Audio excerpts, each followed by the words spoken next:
1995, the MV Joyita and her crew set sail from Western Samoa, never to return again. The crew on board had no idea that this trip would be their last, and for the past 67 years, experts have desperately been trying to piece together one of the darkest historical mysteries. On October 3, 1955, the MV Joyita left Western Samoa, headed for the Tokelau Islands, some 290 miles away.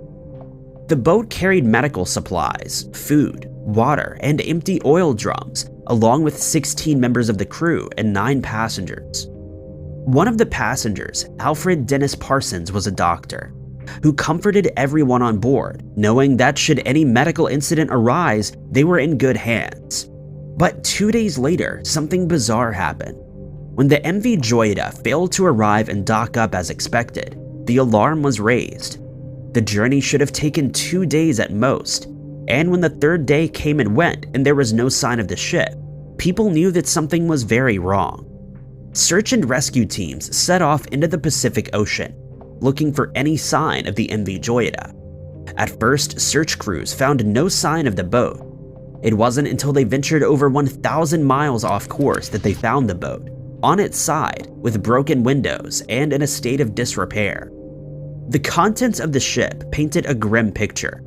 Used bandages were found on board, suggesting that at least 2 people had been injured during the short trip.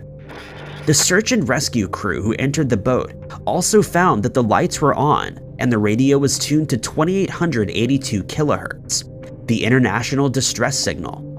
The 3 lifeboats were missing, and there was no sign of the crew of the MV Joyita or its passengers.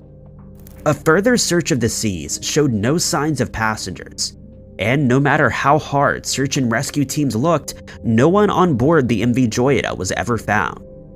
Even to this day, experts are still searching for answers to what happened aboard the MV Joyita and what happened to its crew. How did the ship veer 1,000 miles off course? And where were the crew and its passengers? One theory is that pirates boarded the ship and forced everyone onto lifeboats, but there's no evidence to prove any of these theories.